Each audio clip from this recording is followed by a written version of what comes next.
From Here to the Stars, a video series created by the Tennessee Valley Interstellar Workshop. The TVIW is a non-profit organization dedicated to thoroughly exploring the science and engineering that can eventually open up the reality of interstellar travel. I am your host, Euin Cobb. Our guest today is Marc G. Millis, a retired NASA propulsion physicist and aerospace engineer, who is also founder and director of TAW-0. The TAW-0 Foundation is a global volunteer group of scientists, engineers, writers, and entrepreneurs working together to advance the goal of interstellar flight. Here is Marc G. Millis. Tell me about TAW-0. Why was it created and what is its goal? When I was running the Breakthrough Propulsion Physics project, I had met a number of people that were worth keeping in touch with. The ones that could be visionary and credible at the same time. And, what the kind of things that they were doing are on the pioneering edge. And as NASA quit supporting that project, and they did let me continue for several years thereon without any funding, just on center overhead to finish the documentation, which was great. But eventually, with NASA wanting to go back to the moon and Mars, and they were gutting all research. So it was kind of clear that this isn't going to work. Meanwhile, I had just completed what was called a Masters of Physics Entrepreneurship, which is from Case Western. In short, it's to help those scientists and engineers whose work might stumble on a potentially marketable product, how to turn that into a business, or even if you want to. And in my case, I use that to create the TAW-0 Foundation as a nonprofit to keep that network of people that I had met, the ones that were adventurous and credible, together. The thought being is that, right now, informal volunteer contributions, and once I left NASA, then I was able to actually look for funding with the intent of hopefully finding philanthropists who would chip in. And after having shown that, yes, these people with virtually no funding were actually making progress, if you give us more money, we make more progress.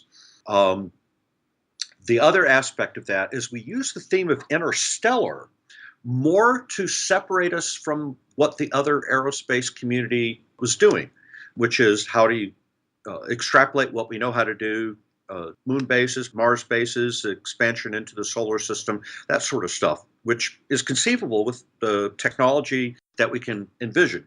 Whereas interstellar flight is such a harder challenge. You just can't do that with extrapolations. You have to look for completely different modes of operation.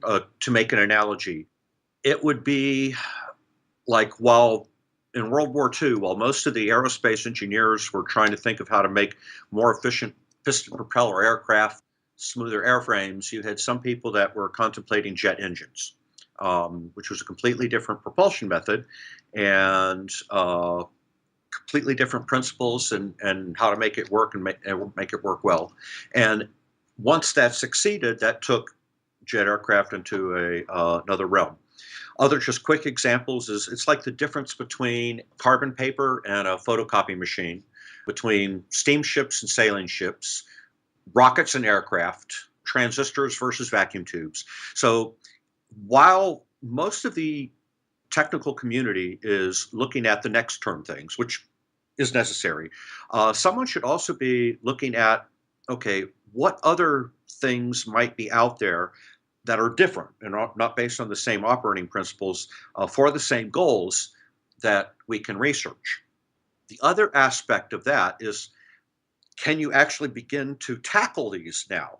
Granted, there's some goals that are in the category of beyond what we know how to do, but they're too early to begin to working with.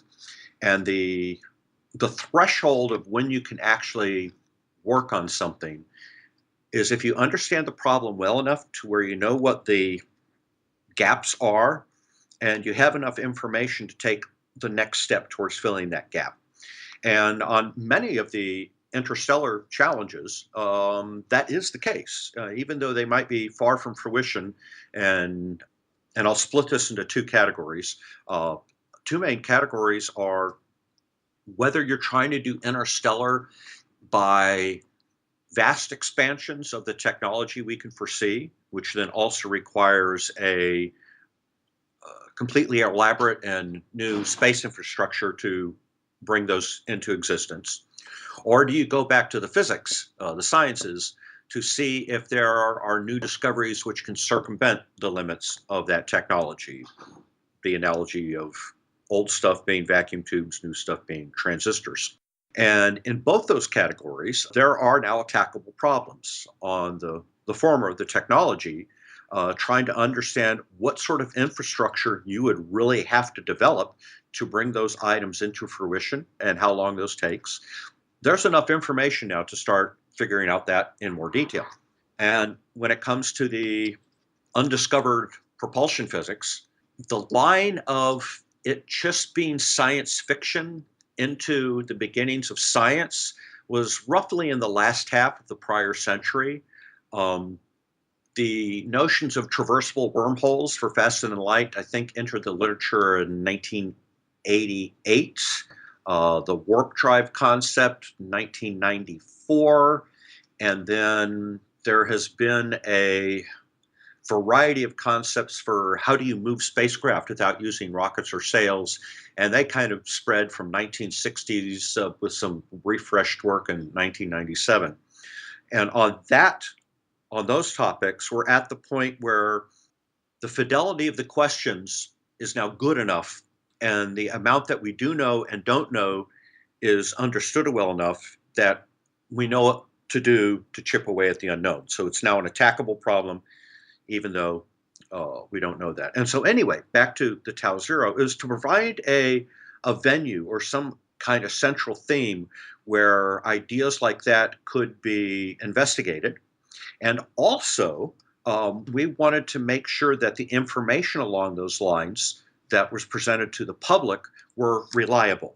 I mean, the kind of sensationalistic things that happen can be very confusing for new students to try to sort out. Is this stuff real? You know, where is the real stuff that we can start working on today? So to try and figure out some way to present that information to the public.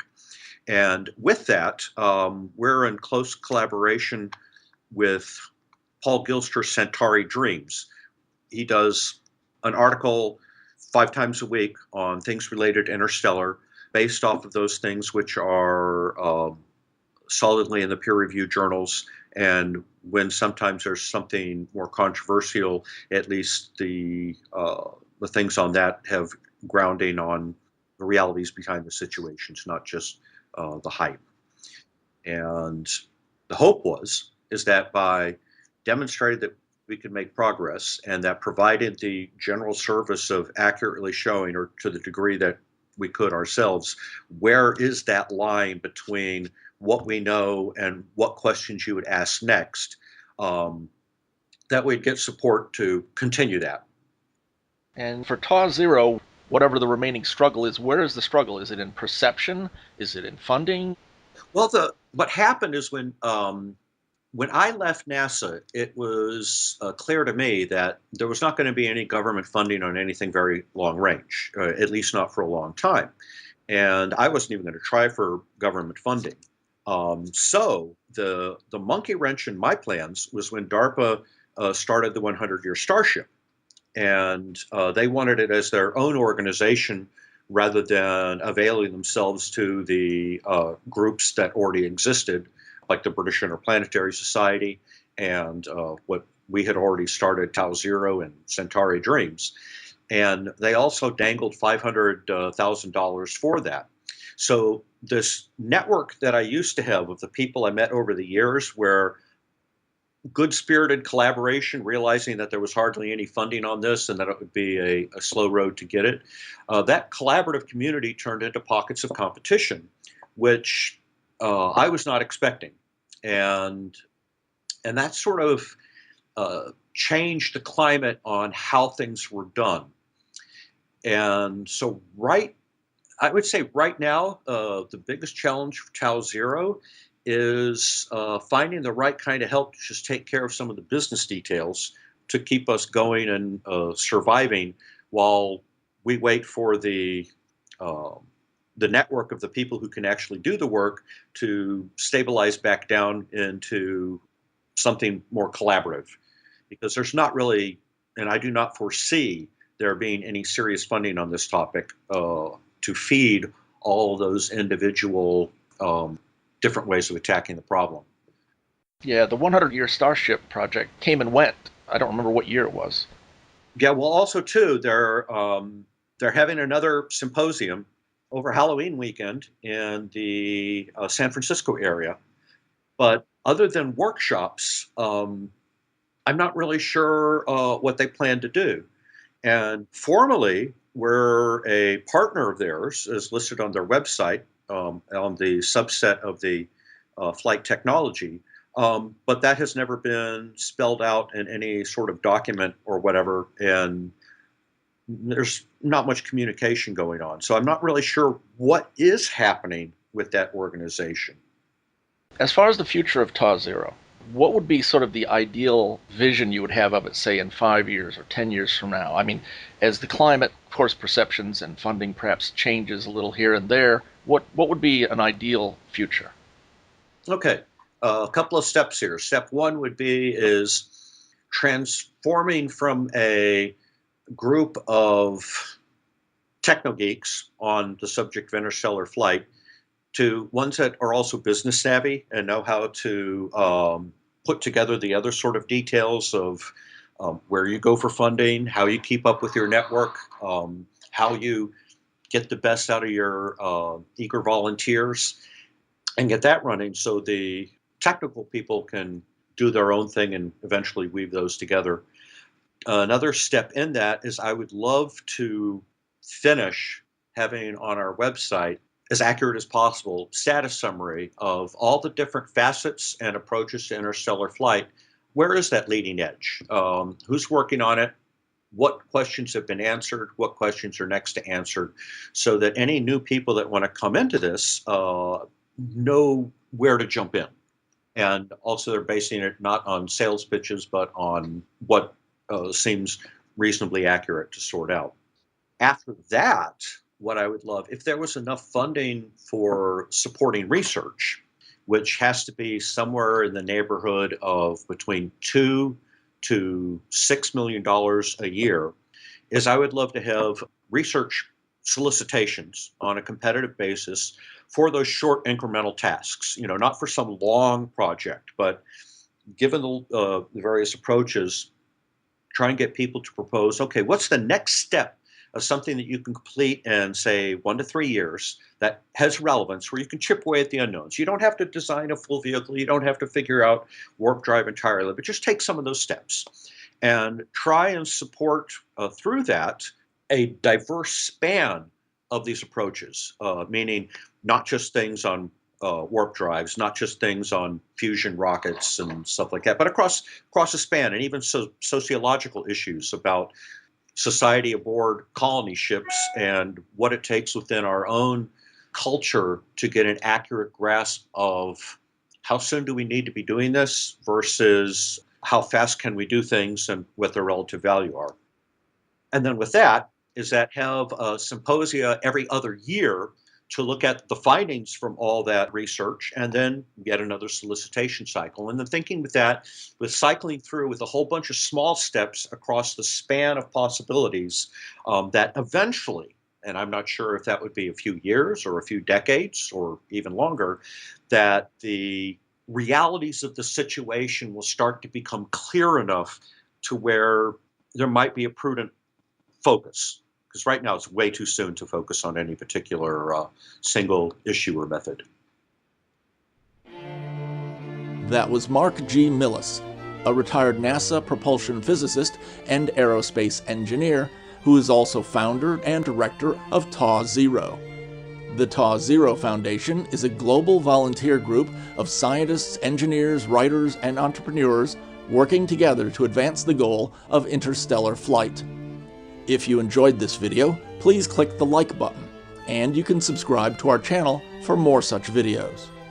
I have been your host, Euin Cobb. On behalf of everyone here at the Tennessee Valley Interstellar Workshop, I thank you.